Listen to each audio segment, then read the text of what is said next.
Hope everybody can hear and see me okay. If not, let me know. I hope you're seeing my screen.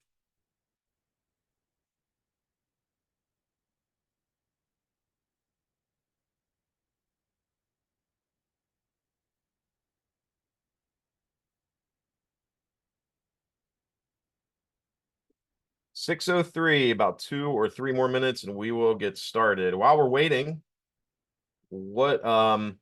what do we think about Dotloop? Anybody have comments, concerns, suggestions about Dotloop and their experience with it thus far?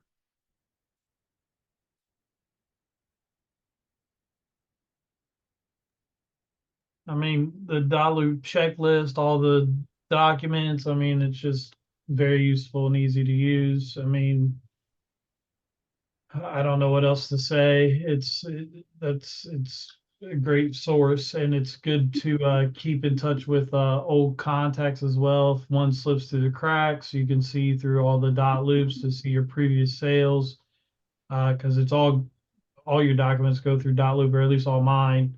So it's really easy to make sure nobody falls through the cracks, things of that nature, year-end Absolutely. reports, things like that.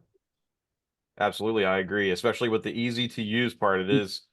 It's easy not only on our end, but it's easy for our clients who are signing as well. It's very user friendly, which, as you all know, more transactions you do, the more you run into folks who might not be as tech savvy as others. And it's very simple for them to point, click, and send back and get things signed really quickly. 6:04, 2 more minutes. We will go ahead and get started. Joe Wood, welcome. Alma, welcome. Cecia, welcome. Christian, welcome. Johanna, welcome. Eric, welcome. It's okay that you weren't muted. I like talking. Katie, welcome. Welcome, Matt Veers. Michelle, welcome. Sharif, how you doing, buddy? Scott, Tony, and Victor. Hope everybody's having a great evening. About 1 more minute, we're going to get started. I also really like the beta. I don't know if that was new to me or I don't know, but Yeah, I got a notification to try it, and I didn't. it's Um, nice. It automatically has like the checklist already set up. If you have a team, it's really good because you're going to assign stuff and things like that. But no, the betas, you can do a lot more. It kind of creates it where it's all like one file too. So I don't know. That's kind of the weird part. The archived ones are the ones that you don't really need anymore, are still kind of there. But um, I don't know. I'll This is have the to give it a first shot and time. see what it's This is like. the first time I've used it. So sorry. You're all good.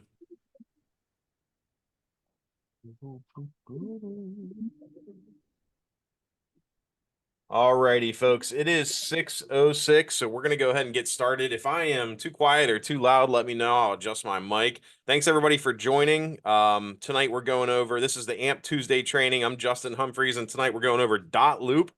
Dotloop is our signature software that we use to get our documents executed and signed. We also use it to manage our transactions, to stay compliant with our admins, making sure we're getting all of our documentation covered. So first thing I'm going to start with, still looks like we've got some people joining here, so I'm still going to go ahead and get started. First thing we're going to start with is the introduction. I'm going to briefly outline what Dotloop is, and I kind of just talked about it, so it might be a little bit pointless now, but hopefully we can learn by the end of this how to get started, how to create and manage your loops, what goes into working with documents, some of the advanced features and some practices that I utilize to keep myself organized, and then a quick Q&A at the end, because I do want to hear experiences from you guys, any issues you might be having with Dotloop, and how we might be able to help you out. So without further ado, getting started with Dotloop, the first thing I recommend, once you get set up on Dotloop, is to come in here, and everybody can see my screen, correct? You can see my loops and everything. Yes. All righty, thank you, sir. So first thing I recommend over here, and this is for any of these platforms, whether it's Dotloop or KV Core or your email or your face, whatever, any kind of software platform you're using, You want to go in here to the top right corner, click on the up arrow, and come in here to My Account, and just make sure that you've got all your contact information fully filled out. So your first and last name, your role, your current and active email address, your phone number, what you want to show up when you sign your signatures and when you sign your name, your company name, all that good stuff. So there's also a Zillow Premier Agent link, account link on here. I've not used that yet. I haven't been a Zillow Premier. I think I'm technically a Premier Agent, but haven't used their service in a long time. So I've never done that. I'm not sure exactly what that does, but if you are a Zillow Premier Agent, feel free to link your account there. Make sure that your info is filled out here, and make sure go the extra step and go ahead and throw your headshot in there or a Red One logo, something like that, just so people know who you are if they're searching for you. There's a few different tabs here. The profile one, I don't mess with that too much because Red One Realty does provide these for us. So I'm sure there's some information on here that if you change, it may change something on their end. So I don't mess with that one too much. I do make sure that my personal information is all flushed out. Document preferences. This is going to kind of be a preset for how your text comes out, what the size and what the font's going to be. You can set this to notify you or not notify you via SMS, email, or push notifications through the app on your phone. Manage subscription, don't have to do anything there. And there's a notary app that you can link to this as well. So if you haven't already gone on here, make a note for yourself to jump on here and flesh out your personal information. That way people don't have a problem finding you, making sure that the documents are getting to the right email, all that good stuff. Next thing we're going to do is a dashboard overview. So we're just going to kind of walk through what we're seeing here on the screen and what each thing does. We're going to start up here at the top. So we've got our reporting. If you stay up to date, and we're going to see this a little bit later, but if you stay up to date with every single one of these loops and you are diligent about making sure you click when it closes and when it's active and when it's pending and all that different stuff, you can come on here and you can kind of look at your numbers and statistics for the year.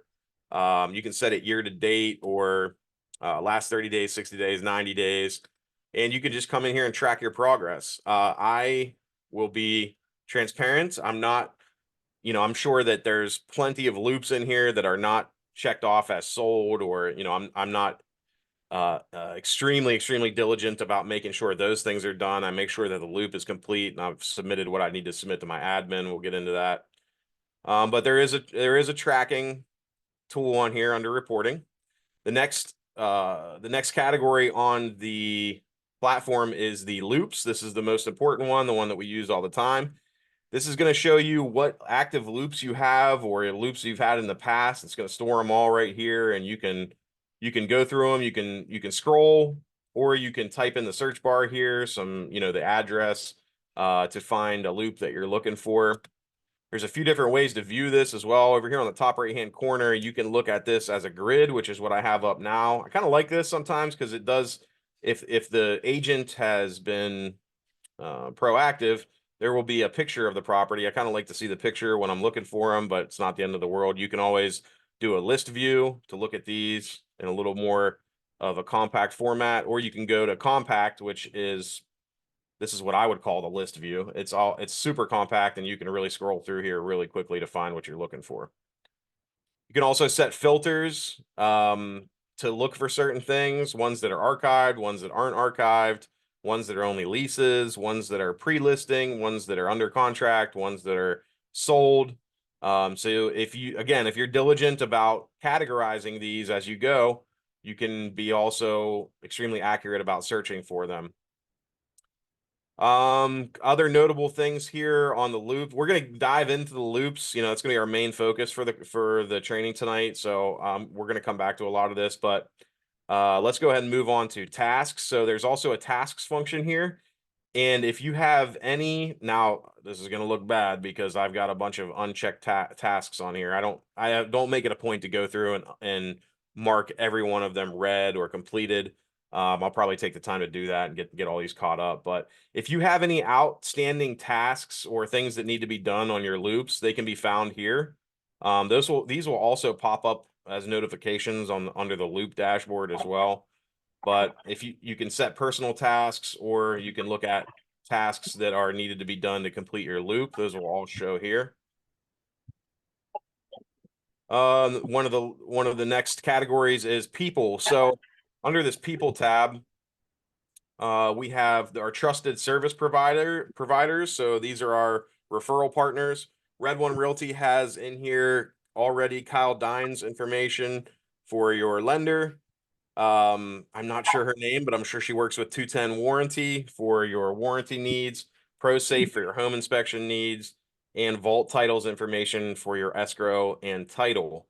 You can also come in here and set up your own providers as well. You can insert an attorney, your home security professional, moving and storage company if you want to. And these will automatically be in your loops already. When you create a loop, you won't have to add these people. They'll already be there just for ease of access and ease of use. Then we also have our contacts is the next section down here. And this is everybody that we've ever entered on a loop to sign something. So if you are, where this can come in handy, I guess, is if you are reaching out to past clients, or maybe you're updating your database and you don't have an email or you don't have a cell phone for somebody. This is another resource where you can come back and look those people up and make sure that you have contact information for all these people. Also, you can edit and update their contact information here by clicking on them, or you can delete them if it's a person you'll no longer use. You can also manually add people here. You can search for them. So if you're ever, missing, you want to reach out to Alexis, and I haven't talked to Alexis in a couple years, unfortunately. I'm going to come in here and grab her email and her phone number if I can't find it anywhere else, and reach out to her. So that's the people tab. And then there is the templates tab. So the templates are preloaded in here, and there are a number of categories of folders where you can find templates. And these folders here should have everything you need, whether it's commercial, residential, no matter what the case may be. Any kind of document you're looking for will be in these templated folders. I believe you probably have you have the ability to add a new template folder if you'd like to, and create your own template folder. I've never found the need to do that in all the transactions that I've been a part of. Everything you need is going to be in here. Now, sometimes it is a challenge to figure out which of these folders the template you're looking for is in.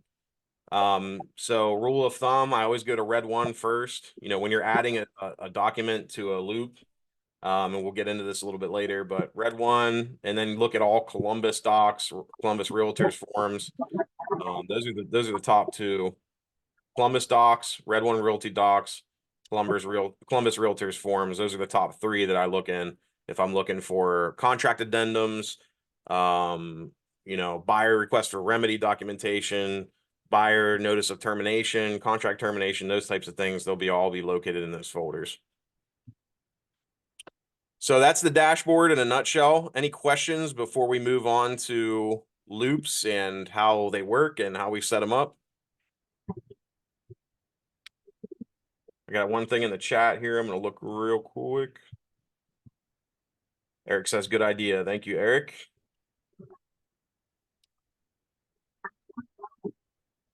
All right. So we're going to go ahead and get started here. Welcome, Elias. Your microphone is not muted. It's not a problem. Just letting you know. Anybody else new on here? I think it's everybody. All right. So getting into the meat and potatoes of this here. We're going to go through how to add a loop. This section is going to be working with documents for the next 15 or 20 minutes.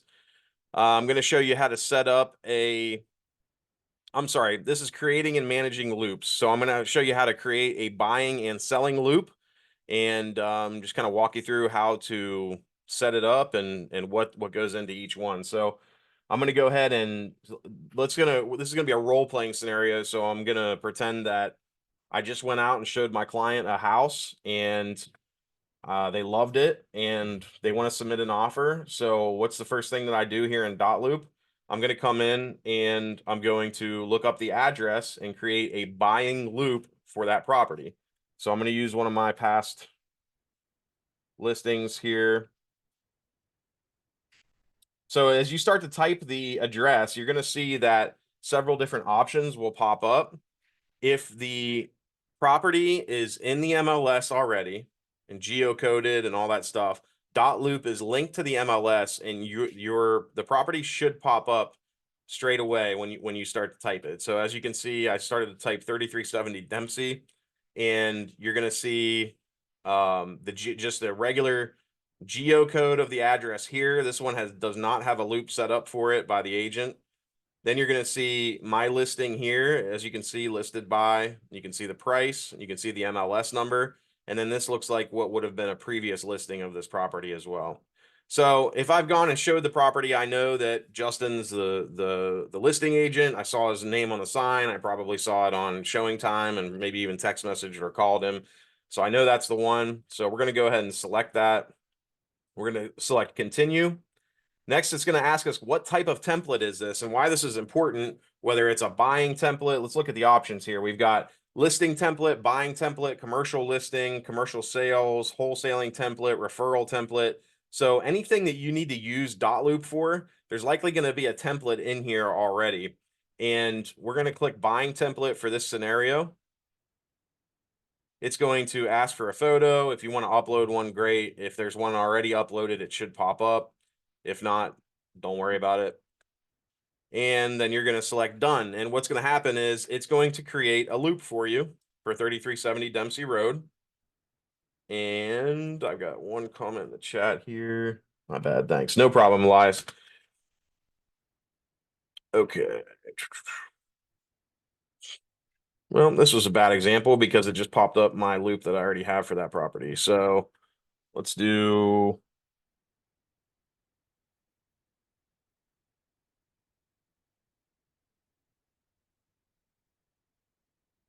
Oh, not that one.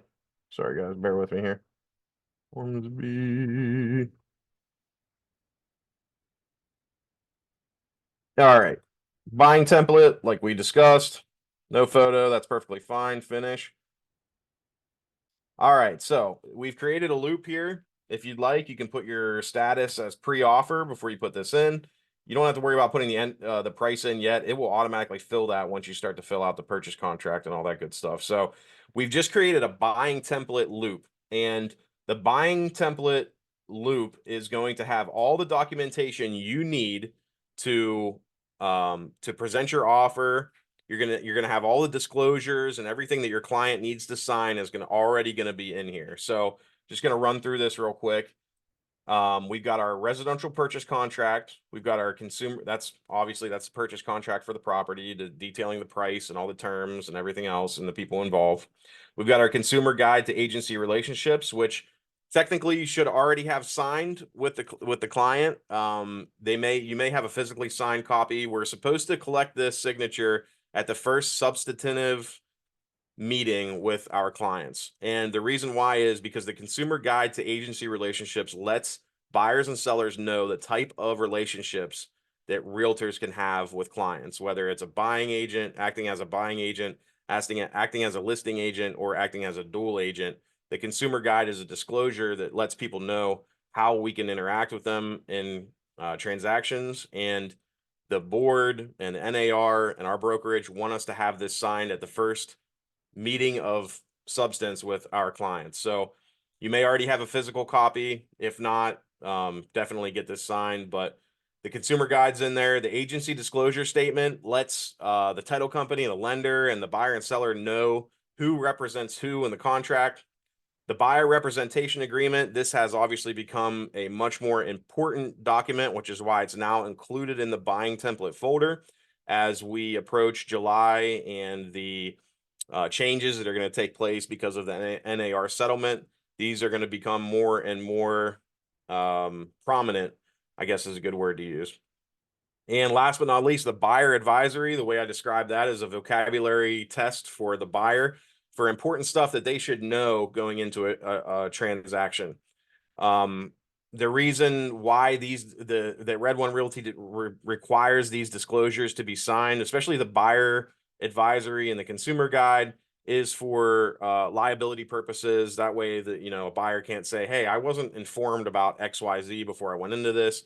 By signing these disclosures, they are getting all the information up front that is pertinent for them to proceed with their transaction. So we created a buying folder. Everything's in here that we need, except for the RPD and the residential property disclosure and the lead-based paint disclosure. So if you're sitting down to write this offer for your client, you're going to want those in here as well. But first, before we get to that, we want to come down here. What I typically do with these, when you open the template, it's going to have all of them opened just to keep my mind on track. I like to just close these up because all I'm working on right now is the sales folder. These are categorized into 3 or 4 different folders. The getting it into to contract section is the sales folder. The getting it to the closing table section is the closing folder. So I like to just keep the sales folder open while I'm working in that capacity. And you want to come down here and you want to add your buyer to the loop. This gives them the ability to sign documentation. So the way you'll do that is come down to the bottom, add person, and you will start to type their name. If you've worked with them before, it's going to pop up. If not, you're going to insert their name, their email address, and what role they play. So if this is my buyer client, they're going to be the buyer. And then you're going to select add person, and they're going to pop up right here under people that are included on the loop. Once that's done, you can come up here and start to fill their name in on these different documents. I'm going to give you a couple examples of how this works. So this is the consumer guide. If I were presenting this to a buyer client to get it signed to go along with their paperwork, if this was like, say, a husband and wife, boyfriend, girlfriend, brother and sister, you know, any kind of buying situation where there's more than one person, there's going to be a couple different spots here to sign. I'm going to act as though this is just one buyer, you know, individual buyer. So I'm going to click on this and get rid of it. I'm going to click on this text block here and get rid of that. And I'm probably just going to type their name in like this, like so. And then here, we can click on sign here. There's already a signature spot there. All we have to do to assign that to the buyer is come over here, click on assigned, and on this drop down list, you're going to see their name somewhere here. And you just click their name and save. And that's it. That document is ready to be sent out and signed. You could share it now if you want to with them to be signed. If it's an addendum or just a one-off document that you need to collect a signature on, you could go ahead and share it right now. It would send it to them and ask them to sign it and send it back to you. But if you're doing an offer, you're going to want to go through that process with each one of these documents. You're going to want to fill out the purchase contract.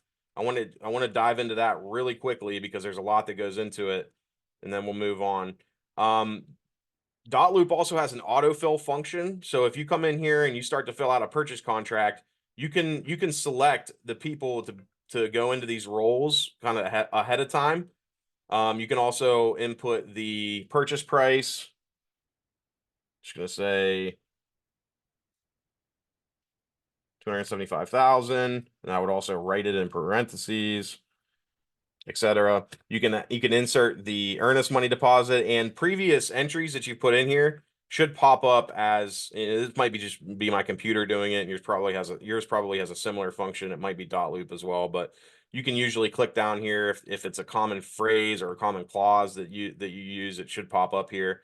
Otherwise, you just type it in. Add the closing date. It's got the calendar set up here so you can count the days if you need to.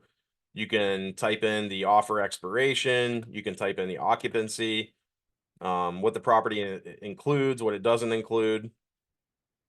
And you can click autofill and it should fill all of that information into your purchase contract. One thing I want to point out when you guys are doing purchase contracts is these initial spots. So if you have somebody in the buyer, if you do the autofill and they are acting as the buyer role, they will automatically populate in these initial spots. Whether you're doing a finance deal or a cash transaction, you want to come in here and make sure that these initials are what they're supposed to be. And if you got one that just says, sometimes they'll pop up and it might just say buyer. let's say my initials would go into this one. This one I didn't touch, and it would just say buyer right there. If that's the case, you want to, when you send it to the buyer, it'll give him an option to sign to initial there too. And that might make your paperwork look a little bit sloppy. So make sure you take the time to go through these initials and make sure that each one is assigned to who it's supposed to be. And if one is not supposed to be assigned to anybody, you just click to no one, and it'll kind of unactivate that one. I have a question here. Mine don't work autofill. Okay, Katie, I'm not sure why that's happening, but let's if you want to schedule a time with me to discuss that, we can certainly figure that out. I've not run into that before. It's always just kind of worked automatically on mine. If anybody else has had a similar issue, Katie says that her autofill does not work. So let's get together and figure that out, Katie. Thanks for bringing that up. So you're going to go through here, you're going to fill out your offer, you're going to make sure that the initials are in the right place. You're going to come down to the bottom, you're going to make sure that your signature spots are in the right place. And I'm just going to give you a quick example of how we add signature spots and how we add text spots. So anything you need to add should be right here. So if I want to add a signature, I can come down here and add it above or below wherever I need to. If you want to add a text box or a check box, anything like that, they should all pop up right there, and you can add those. Like a checkbox would be used maybe on a lead-based paint disclosure where you could check whether or not they received the 10-day period to inspect. What else? A strike through. If you want to exclude something from a document, you could use the strike through for that. So anything you need to add should be here, and you just drag it down, add it, and then assign it to somebody. All right, the purchase contract got a lot of those initial spots. So does the residential property disclosure. So just make sure you're aware of that and make sure that you are getting all those filled in correctly when you go to make your offer. The rest of these are pretty easy. The agency disclosure, the buyer advisory, the representation agreement, that's all just collecting, one or two signatures depending on how many buyers you're working with. One thing I did want to go over, like I said before, the only documents you're not going to have in here that you're going to need for a buyer side of a transaction is going to be the RPD, the residential property disclosure, and the lead-based paint disclosure. So I'm just going to walk you through how I would collect those because they should be on the MLS. So I would go to the MLS and type in the property address, 3370 Dempsey. And here on the MLS, if you go to the Documents tab right above the detail window, you should have the RPD and LBP disclosures should be in there if the agent has done what they're supposed to do. So then you just download those to your computer as such. And I'm going to give an example of how we add a document to the loop. So we've got our residential property disclosure downloaded. Lead-based paint disclosure is included in that. So I'm going to come back to my loop. I'm going to select add document. We're going to select the middle option, which is to browse your computer for a particular file. Here's the RPD LBP. I'm going to add it. And then I'm particular with these loops. I like to keep them categorized. I like to keep them nice and neat and easy to scroll through. As you can see here, when I added this document, it just says it's just a bunch of numbers, 2023, blah, blah, blah, blah, blah, whatever. You can rename any of these documents to whatever you'd like to. So what I'm going to do, I'm going to come over here to the right to the three dots. I'm going to click rename. And I'm going to rename this RPD and LBP so I know what it is. Okay. Once you've got that filled, and then in order for you to execute this, you're going to come down here. You're going to add initials on each of these pages for your buyer client. You're going to assign them to the buyer. Same thing down here. You're going to go through. You're going to add at the bottom. You're going to add the signature on the signature page. Assign that to your buyer. Save, and you're ready to rock and roll. So that is, bear with me one second. That's how to set up a buying loop. how to add documentation you might need to it, how to insert signatures and initial spots, how to add someone to the loop. And then we're going to go through the listing loop next. Is there anything that you guys want to discuss concerning buyer loops and how to do it, and maybe something I might not have gone over that you've run into? Any questions or concerns in the room?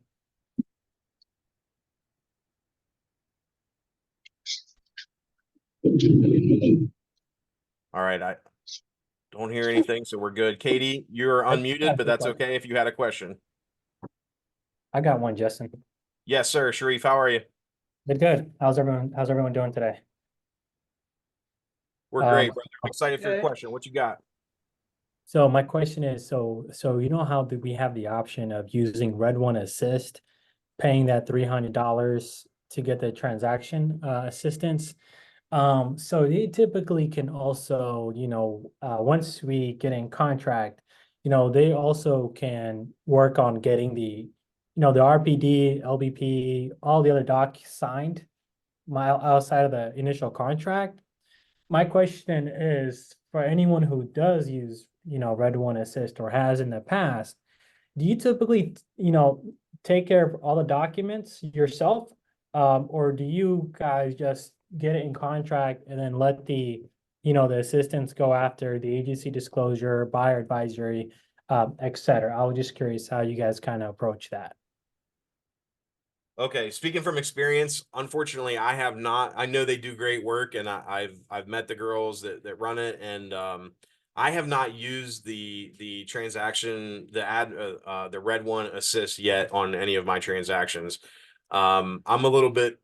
I don't think there's anything against using it. I think if you're busy enough to justify using it, I would say absolutely use it. I have not yet on a loop. I'm a little bit OCD when it comes to this kind of stuff, and I like making sure that all this stuff is done as quickly as possible and it's knocked out. And I've had times where I've been 4 or 5 transactions deep and have been okay managing it myself. So I personally have not used the assist yet in my career. If there's anybody on the call who has, though, please let us know, and let us know what your experience was like with that. And in my opinion, Sharif, would be that they would take care of all that documentation for you. I think that's part of the service that you're paying for when you use them. So I would have to say that they would take care of that, but that is an assumption. I can't say for sure.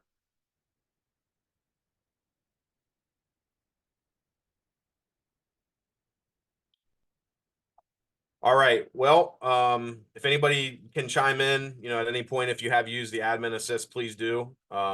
If not, we can always obtain that information from them directly, Sharif. We can reach out to them. All right. So we talked about creating a loop. We did a buyer loop. We learned how to invite and manage participants as far as getting their signatures uploaded, their initials uploaded. We learned how to add a document, but I also wanted to cover archiving a document really quickly. So let's say you've got an old version of a document, or maybe one that you started that you didn't use and you wanted to archive it. So this RPD and LBP that I added here to the loop, I'm going to show you guys how to archive a document and what happens to it when you do. So I'm going to select RPD LBP. Up here at the top, we've got a list, any document or group of documents that you select. You've got a list of actions up here at the top of the screen once you select them. Archive, make a copy, open, print, download, and fax. These are all pretty self-explanatory. When you archive a document, you're basically removing it from the visible documents in the loop. It's still there, it's hidden, but you're exactly what you're doing. You're archiving it. So I'm going to go ahead and click archive.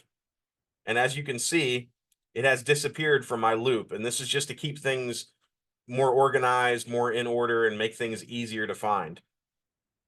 If you want to see what has been archived in your loop, you can just click show archived, and it's going to show up down here in a ghosted format. It's kind of like gray and lighter than everything else. If you want to unarchive it, you can come over here, or you can select it. Oh, that doesn't work. You can come over here to the 3 dots and you can select unarchive. That's going to bring it back to the fold, bring it back into the loop so that you can see it. So that's how you hide or unarchive or unhide a document that's in your loop. This is a buying folder loop. I wanted to really quickly show you the difference between a buying folder loop and a listing loop. So we're going to come in here. I've got an upcoming listing at 181 Meadow Drive. This is in Wintersville.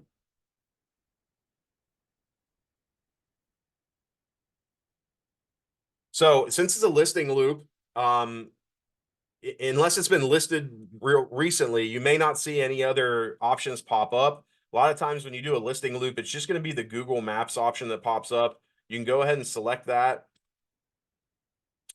And this is likely going to be before it's on the MLS. So you might not see an MLS number or anything pop up when you type it in. And that's why. It hasn't been listed yet, so there won't be any MLS data there to access. So we're going to select listing loop, and you're going to see some different documentation on here, obviously, between a listing loop and a buying loop. So same thing here, status, pre-listing. I'm going to go ahead and open it up, and you're going to see the different documents on here. So exclusive right to sell and listing contract. That is the documentation that states that, hey, Justin Humphreys with Red One Realty is going to be listing this property between the dates of X and X for X amount of commission. You're going to see the lead-based paint disclosure, the RPD in here, and the seller advisory. So we looked at the buying side. This is just the opposite. This is the listing side loop and the documentation that goes along with that. We've got 3 folders here. The buying template, it's only got the sales folder and the closing folder. On the listing template, you've got an additional folder here, which is your listing folder, which is all the documentation that's required in order for you to list a property. So it's going to be all the things that I just described: LBP, RPD, seller advisory, exclusive right, consumer guide, and then the checklist. Both of these loops are going to have a checklist that are going to let you know what needs to be completed when you submit these.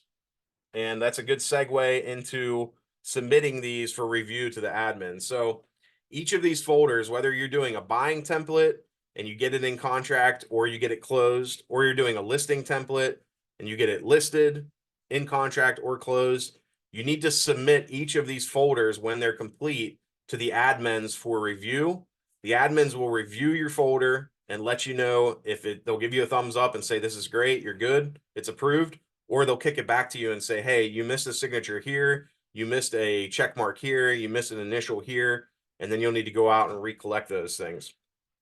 The checklist in each of these folders is going to let you know what documentation you need to get it approved for a sales folder, to get it approved for a listing checklist, to get it approved for closing, to get paid. And the way that you submit a folder is you can click on it here. Let's say you're getting ready to list a property. You've got all this documentation executed. Within 48 hours of getting the documentation executed for a listing, for in contract, or for sold, or in the buying side for in contract or for sold, within 48 hours of having these folders complete, you need to submit them to the admins for review. And the way that you do that is you'll come up here to the top right corner and you'll see a button that says submit for review. So I've got all my documentation executed. It's getting ready to go on the market. I'm going to come up here. I'm going to select submit for review. This is the listing folder. So I'm going to select listing folder. I'm going to select the type, which is listing folder again. And then you can type a little message in here that says, pre-listing XYZ address. And then you click submit, and it's going to fire that off to the admin team. They're going to review the folder and just double check and make sure you have everything you need to be compliant legally. That's important. So, and then once this listing were to go into contract, I would do all the same things. I would upload the executed documentation here in the sales folder. And then I would come up here and I would submit the sales folder. Select sales folder. So I would say in contract, 181 Meadow Drive, and then I would click submit. Same thing. They're going to review it, make sure you're compliant on your legal documentation. And same thing for the closing. Once the property closes, in order to get paid, you have to send them the closing folder, and it's got to have all the things listed in the checklist. So if you're like, how do I know if I'm compliant or not? Go into this checklist and just go through the list and make sure that you've got everything you need. All right, so we've looked at a buying template and we've looked at a listing template. Does anybody have any questions so far, concerns, anything I haven't covered yet that you want to, or am I moving too fast, too slow? Any feedback at all? Doing well. Hey, Justin, Yes, sir. something that I came across when I had a listing that gave me a lot of trouble was when agents send you offers, they might not have your client's name put in properly or some information, or they might have somebody in there that you have in your loop that is in there differently. So you can like remove the wrong name, because if you don't, sometimes it won't let them sign. So if Okay. there's, if you have, if the agent, a buyer's agent sent you an offer and they wrote their name like Justin Humphreys, but they misspelled your name, Mm-hmm. and when you send them the contract, they can't sign it because it's not the same person. It doesn't know that it's the same person because it has a different email or has something about it that's different. And you can just go down to the people thing at the bottom and you can remove that person, that wrong name, and make sure their other person with the right role is still there. And then it'll allow you to work with the contract from there. Okay. Getting it So quick signed. question, Eric. When Huh? you've done that in the past, do you have to go in and manually insert the correct name with the correct contact information? And then, so you're saying that's what you do, then you remove the wrong one and it still keeps their signature spot in place. Is that what you're saying? I mean, like they'll send you a thing, and when you send it to the buyer, the Dotloop won't let you sign it because it doesn't recognize that buyer's agent's entry of the seller or the buyer, whoever, as the proper person. So yeah, you can take out the improperly inputted person's information and it'll automatically go to the other information in the loop. Okay, And great. so then it'll allow you to assign a signature or whatever. Okay, great. I Mhm. haven't run across that, so thanks for bringing that up, Eric. Yeah, no problem. So like Eric said, you're able to, let's say a buyer's agent gets a spelling wrong or inserts some incorrect information in the offer that they're sending you. You have the ability to come in here and just adjust the information that needs to be corrected under the people tab and their roles or whatever the case may be, and it will then allow them to sign or keep their signature in place. I had a comment from Mark Hutchison, says place all docs in Dotloop, then you may delete files on your laptop after you load everything into Dotloop. That also brings up another good segue. So as realtors, we are required to maintain records on our transactions for up to 3 years after they've been completed. If we were to ever get audited by the powers that be, and they were to want to come and see documentation, or if there was ever litigation or a lawsuit or something that required us to get back into this information and provide it, we are legally required to maintain this documentation for up to 3 years. So Dotloop does a great job of that.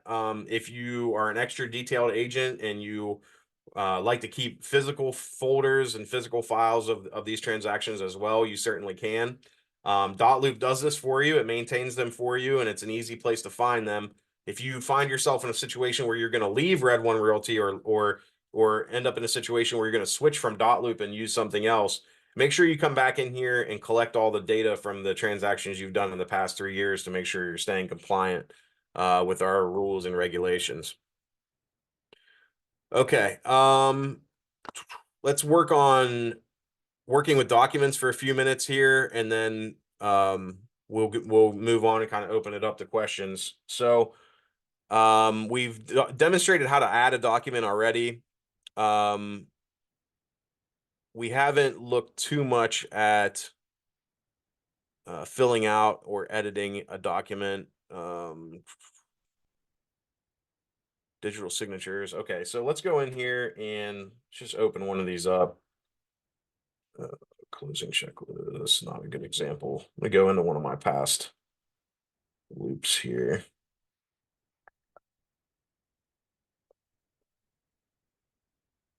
Okay, so went over RPD. All this stuff is good. Demonstrate process of sending documents for your signatures. Okay, so when you send, let's talk about that for a second. When you send a document to a buyer or seller or a client through Dotloop, it is very easy. I would recommend for everybody to send themselves something to sign as a practice example so that you can accurately describe it to your clients. Because if they are not the most tech savvy, I mean, Dotloop is pretty easy to use, but they may be nervous about it, or just to be able to describe it better to them. Send yourself something as an example. Click, sign it and send it back to yourself so that you know how to describe it to them on the other end. It's very easy. It's typically just shows you where to click, how you want your signature to pop up, and then when you're done clicking, it says send back to Justin or whoever, send back to the agent that's helping you. Makes it super easy. When you are sending, I did want to point this out. When you're sending any offer or sharing any document to be signed, this is an old documentation here, but let's just say I want to send this document to Jeremy and he's a client and I just want him to sign it. I don't want him to have the ability to edit it, and I don't want him just to be able to view it. I want him to be able to sign it. When you're getting ready to share a document with your buyer or seller, client, or anybody involved that you need a signature from, you have the ability to change their access to the document over here. So if you drop this arrow down, you can see that you can give them the option to only view the document, which I don't know, there's probably a situation where you use that, but you could always email somebody if you wanted them just to view it. Can sign is the most used function on here. Can fill and sign, can edit in private. So if you accidentally click can fill and sign or can edit in private, and then you send this off, the person on the other end is going to have the ability to change the document. Or they might not even know they do. They're going to sign it, and then they're not going to be able to figure out why it's incomplete. Or so when you're sending these, just make sure it says can sign. That's the option you want when you're sending to a buyer or a seller to complete this documentation. Another great function that Dotloop has. Let's say you sent a listing agent an offer, and you're not sure whether or not they've received it, or you sent a buyer client an offer to sign and you're not sure whether they've received it.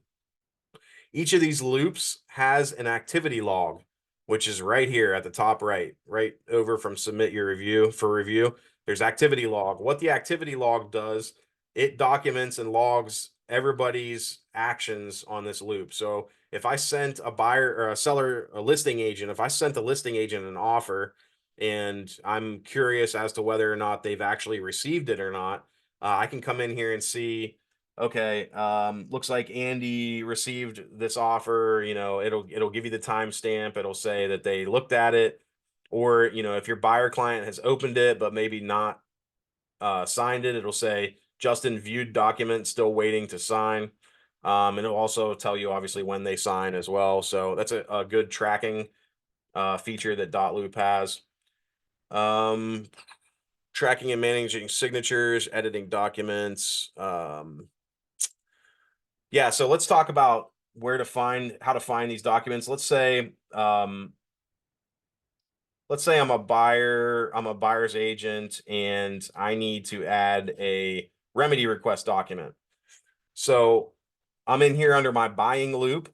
I'm going to go to add document, and whether it's buyer or seller side, you're going to come in here to the templates, and any kind of document you need, as we discussed earlier, is going to be housed in these templates down here. So let's say we've done our inspection and we're getting ready to submit a remedy request. So we're going to come down here to Red One Realty Docs, and I'd just like to type in the word remedy. And it's actually not there. So next, like I said before, next place I'll go is Columbus Docs. And here we are. Buyer's request to remedy. I'm going to go ahead and select that. And this same process goes for contract termination, addendums, anything you might need to add to the folder, it's all housed in here. So if I select copy and OK, that's going to import that into my loop. And then I can come in here and fill out you can do the autofill if you want to, or you can come in here and manually fill this out. So fill in the date, the original acceptance date. Sorry, I have a little bit of trouble with that. Original acceptance date, fill that in, property address. You can list out the, the remedy requests on here, and then you can plug your buyer in, have them sign it. The rest of these are blank. They're assigned to no one. I like to go through and just make sure that they're assigned to no one so that your buyer doesn't get prompted to sign in 2 different places. And then I'll go ahead and save and share and send that for a signature.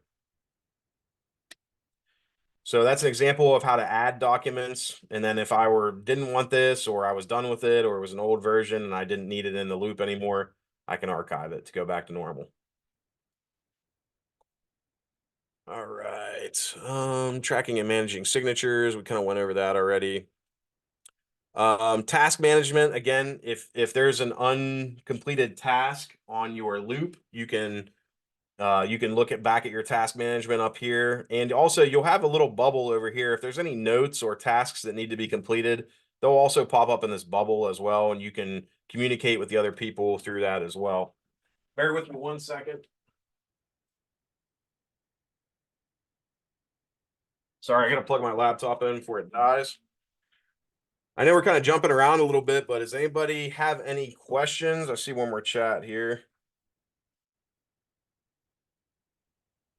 Can we go over how to use the easy offer feature for listings? Well, I have not used it, Eric. I know that it is sorry, I had to get plugged in there. I know that it is a way to keep things clean and easy and concise all in one folder, but I personally have not used it. I do it the old-fashioned way. I just send it and let it rock and roll. But I'd love to hear your perspective on it, Eric, if you have used it. Any good, bad, or indifferent there, I'm more than happy to chat about it.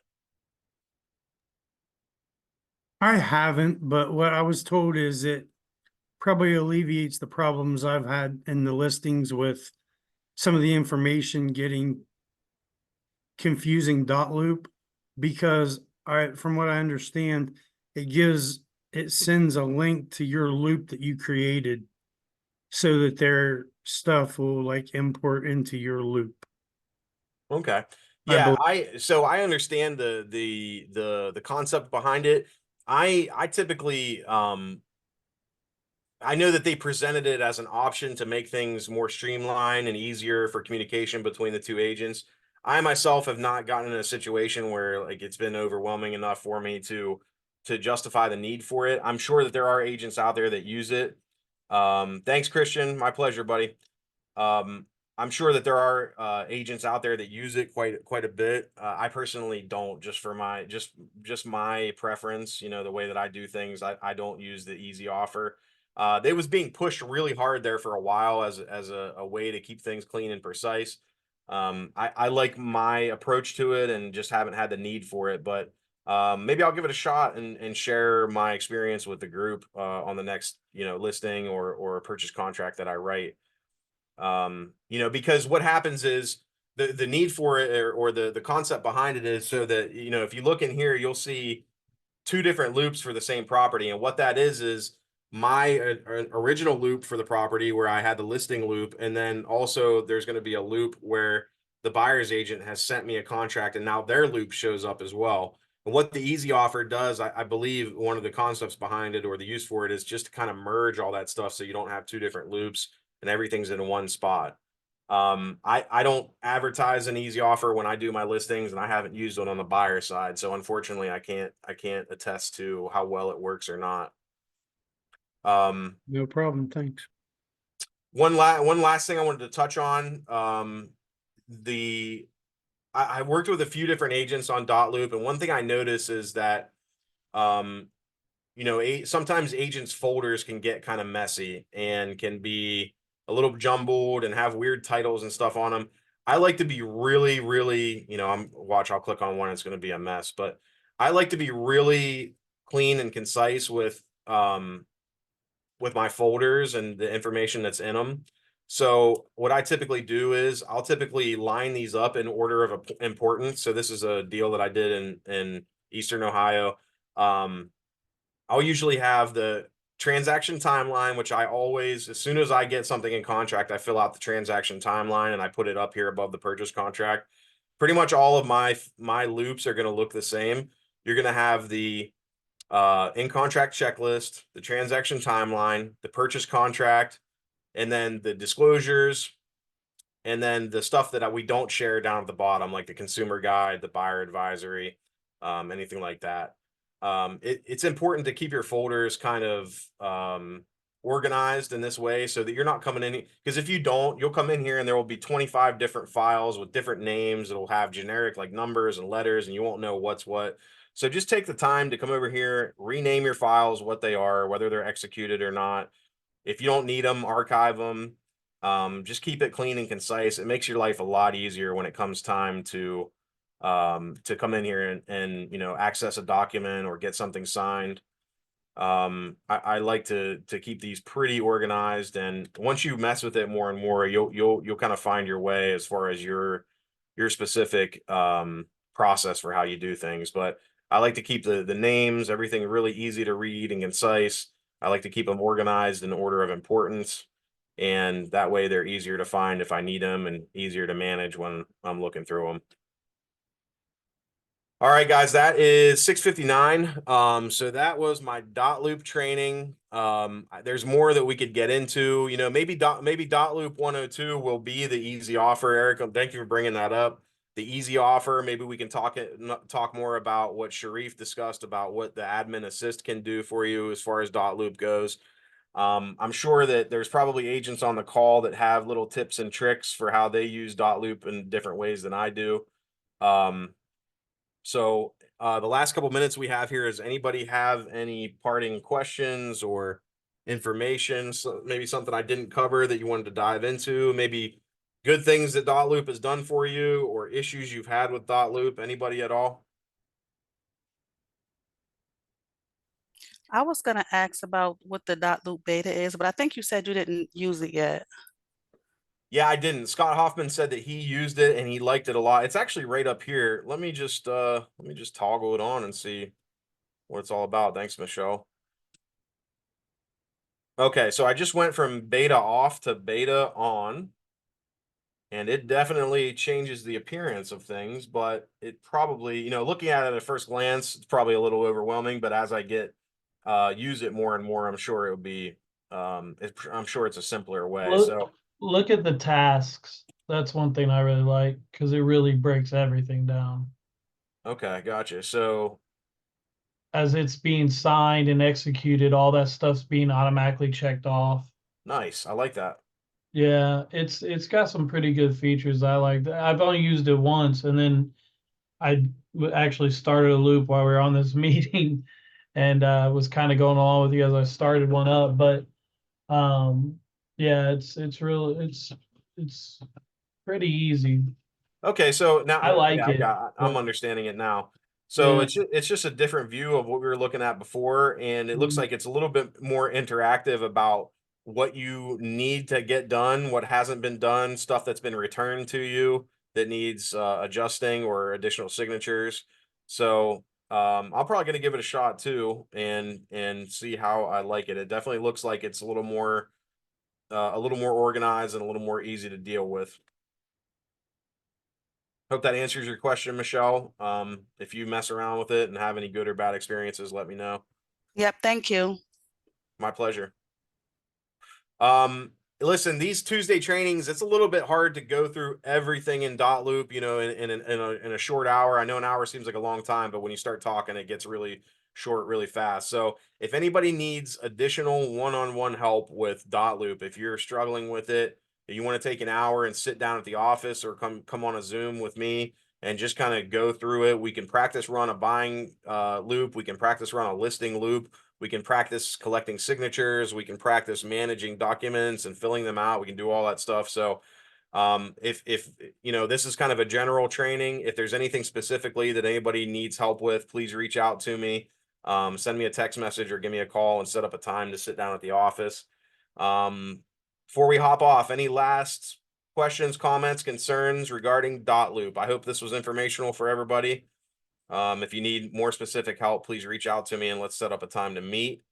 Anything else before we hop off here? It's 7:02.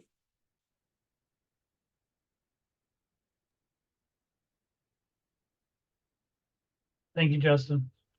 All right. Thank you, Scott. Thanks everybody for joining. AMP Tuesday training, Dotloop with Justin Humphreys. I'm going to send this recording to Mark D'Andrea so he can get it out to the group. If anybody needs help, feel free to always reach out to me, and I hope you guys have a great evening. You as well. Thank you, Justin. Yep, thank you, Thanks, Reese. Justin. Thank you, guys. Say hi. Hi, Hey, what's up, Log Dog? good, How you doing, buddy? good. Awesome. What's Water up, Matt? balloon How you buddy. doing? Good, man. Doing good. Good class, man. That was awesome. I hope so, man. I feel like I jump around a little bit. How's Dotloop treating you? Is it pretty? You get the swing of it pretty easy? Yeah, it's not too bad. You know, there's a lot of those little extra things that I'm not picking up on yet. Like I didn't realize there was all that stuff in the background with the account, the profiles, and making sure all those emails are added in there. But as far as using it, making sure signatures and initials are there, after the first transaction, that part's pretty easy, and it's just about, you know, figuring out how to enhance it with all its other little small capabilities.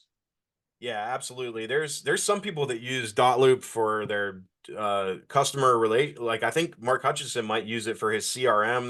There's a lot of different stuff you can do with it. There's certain aspects of it that I don't even use, but like you said, you know, out of the ones I've had experience with, which would be like DocuSign, Dotloop, and then there's like the big three. This is definitely the easiest as far as people on the other end of it. Like if you have elderly people that are not good with technology, it's really Yeah. easy for them just to click and send it back to you. It makes it very, very simple, which I like a lot. Yeah, for sure. I try to like sync it up to where if there's, you know, two buyers or two sellers, you know, they're signing on like, hey, you're always going to be on the left side and you're always going to be on the right. And then you always be Yeah. on the top or the bottom, and just try to make it easier for them that way. That's helped a couple times. Yeah, I do that too, and I always like to I've helped out a few agents where I come in and look at their folders, and it's like 25 documents, and none of them are the right name, and we're like clicking on each one and open it up to see what it is. So I always put a lot of emphasis on like clear description of what it is, whether or not it's executed, and you know, just keeping it categorized. It makes life a lot easier on here. For sure. All right, brother. Well, thanks for joining. If you ever need anything, feel free to reach out. Okay. Sounds good, man. Appreciate All it. right. Have a good night. You too.